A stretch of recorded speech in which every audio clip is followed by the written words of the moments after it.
Toutes ces représentations-là, qu'on va citer après, se trouvent dans les mêmes parties du monument. C'est-à-dire là, on a pu identifier toutes ces statues-colonnes grâce à des symboles parfaits qui nous permettent donc d'identifier ces personnages. Donc là, vous avez donc Moïse qui est représenté ici, hein, avec parmi ses cheveux les cornes de lumière, et surtout présentant donc les tables de la loi, représentation classique de Moïse, avec sur cette petite colonne que l'on ne voit pas très bien, certainement symbolisé également le serpent d'airain, hein, qui guérissait donc les gens qui se faisaient piquer. Ici, deuxième personnage, très beau personnage féminin, a remarqué la très belle silhouette féminine, nous sommes quand même dans la deuxième moitié du XIIe siècle, qui représente la veuve de Sarepta.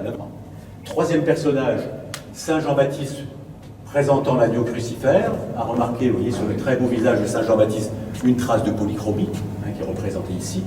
Là, personnage très symbolique aussi, vraiment très porteur de symboles très forts, c'est le vieillard Siméon. C'est une présentation au temple très rare. D'habitude, la présentation au temple, on présente l'enfant qui a quelques jours sur un autel drapé, on le présente donc au vieillard Siméon. Là, vous avez le vieillard Siméon recouvert du manteau juif, du manteau des religieux juifs, hein, qui s'appelle le chimla, qui a passé sous les aisselles du Christ, regardez bien, un linge, car tout contact hein, avec l'enfant était sacré. Il le maintient, mais les bras en croix, il le présente pratiquement comme un crucifié. Le bébé ressemble en plus à un jeune adulte souffrant. Hein, il porte même le périsonium, une sorte de pacte que portait le Christ sur la croix. Et l'inclinaison de la tête, regardez bien sur l'épaule droite, accentue cet effet de souffrance.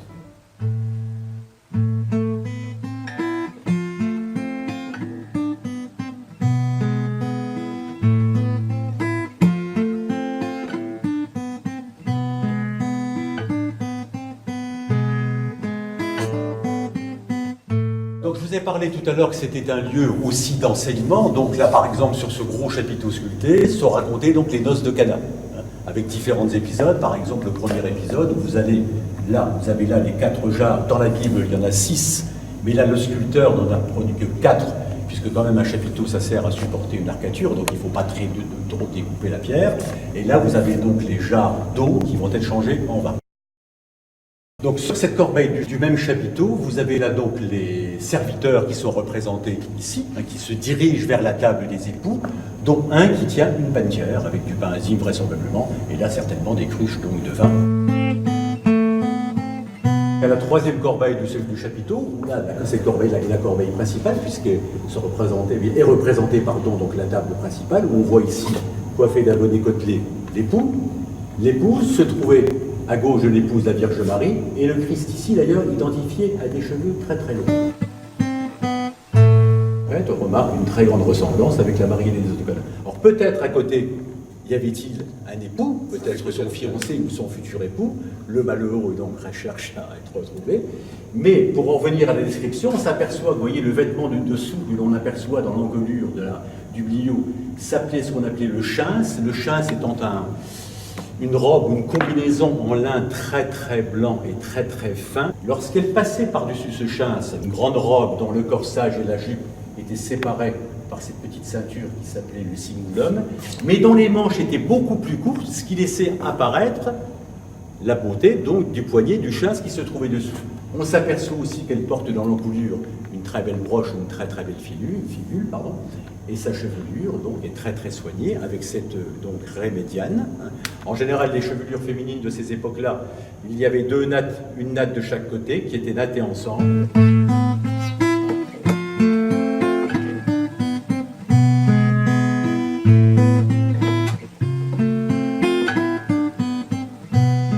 Deux statues-colonnes qui représentent donc deux apôtres, et là, au contraire des prophètes qui ont toujours les pieds chaussés, les apôtres ont les pieds nus. Alors, on se trouve en présence donc d'une représentation classique de saint Paul, de l'apôtre Paul, représenté souvent donc le crâne fortement dégarni, les joues très émaciées, et surtout avec un regard très persuasif. Et là, il porte son livre. Donc cette œuvre est du même sculpteur, qui est le deuxième sculpteur que je vous ai présenté tout à l'heure, qui a donc sculpté le prophète Amos. On retrouve exactement le même travail, du travail accompli sur le visage du personnage.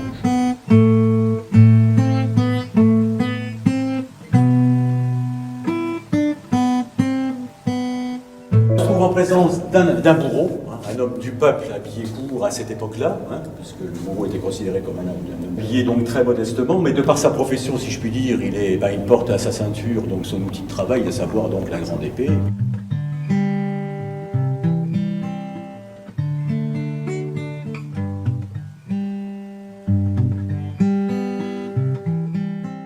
Cette statue-colonne donc identifie par le phylactère gravé, c'est le seul phylactère gravé d'ailleurs du musée, où c'est marqué Olybrius Rex Antiochie. C'est-à-dire qu'Olybrius était un gouverneur romain qui gouvernait la province d'Antioche.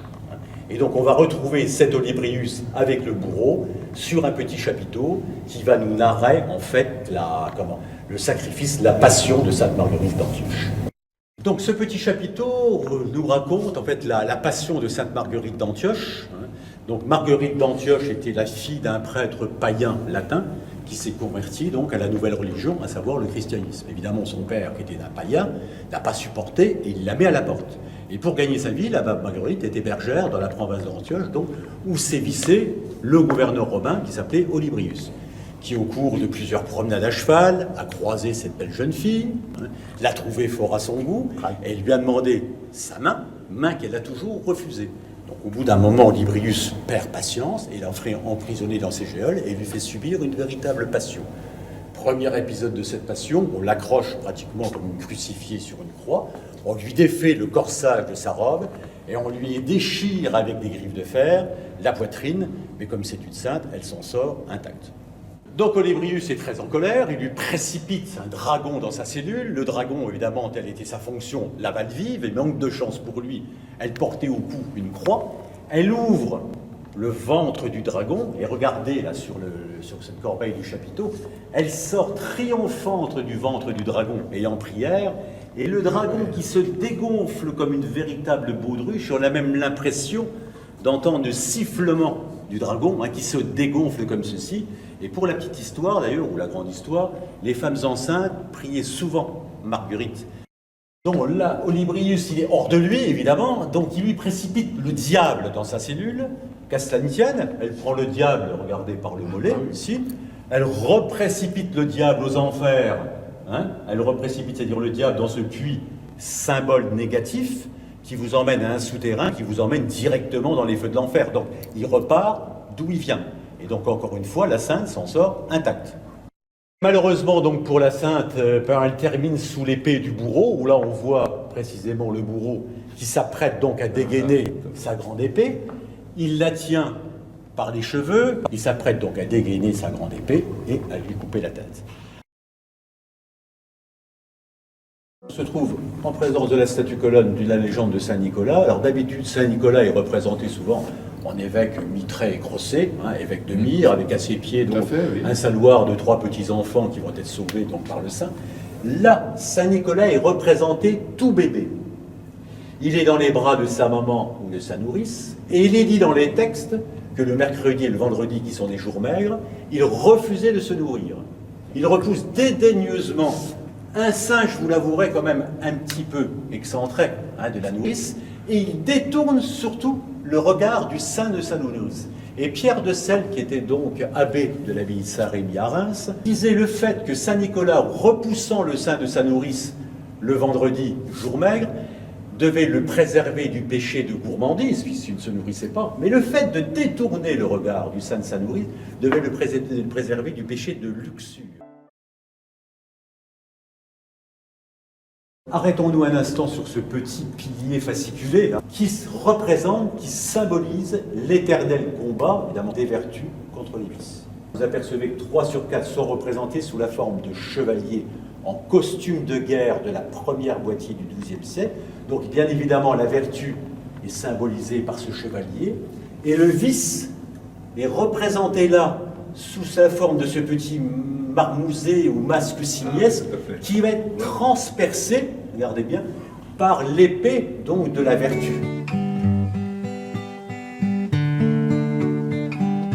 Deux chevaliers en costume de guerre de la fin du XIIe siècle, où on peut la détailler comme l'on l'a fait tout à l'heure avec la mariée des noces de Cana, un costume d'un chevalier relativement aisé, parce que tous les chevaliers n'étaient pas équipés pour la bataille ou pour la croisade tels qu'ils sont là. Donc on s'aperçoit, vous voyez, le vêtement du dessous qui dépasse légèrement en bas était ce qu'on appelait le gambison, était un genre de plio, de grande robe en lainage très très épais, rembourré bien entendu au niveau des épaules et au niveau de la poitrine, pour supporter le grand haubert ou la grande cotte de maille, qui était fendue devant ou derrière, évidemment, pour se permettre de la marche et surtout de monter à cheval.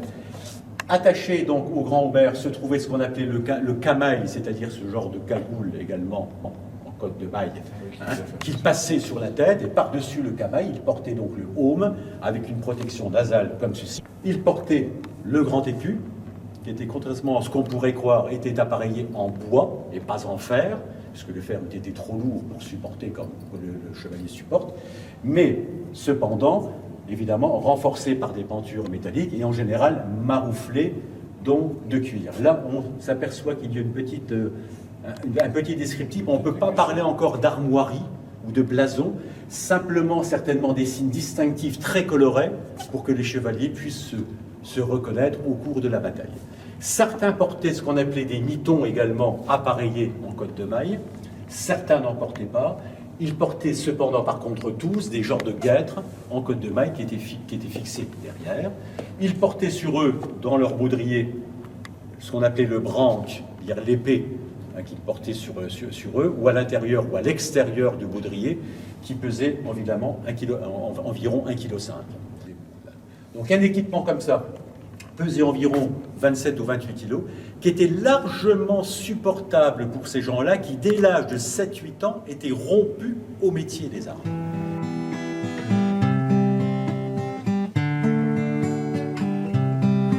Je parlais tout à l'heure que Léon Bressuire s'était permis simplement de restituer la portion d'arcature, dont on a commencé la visite. Là, il a simplement restitué un angle de 2 galeries, avec le pilier angulaire retrouvé, le seul pilier angulaire retrouvé, qui était constitué donc d'un faisceau de 8 colonnes. Il y avait 4 colonnes dans l'enclé angle et 2 colonnes qui redémarraient chaque galerie.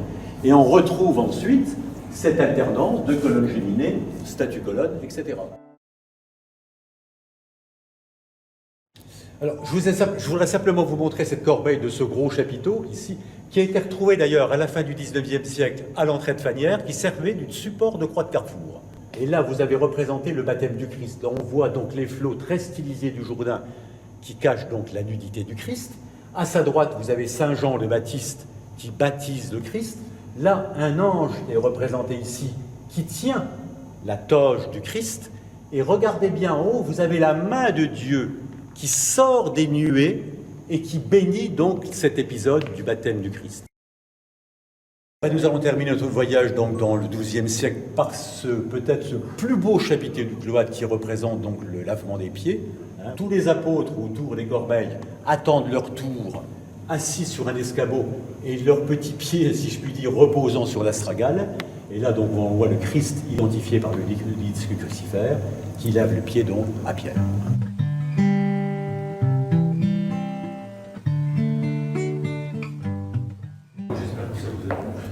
Oui, ça m'a plu, mais c'est exceptionnel. C'est un cloître extraordinaire.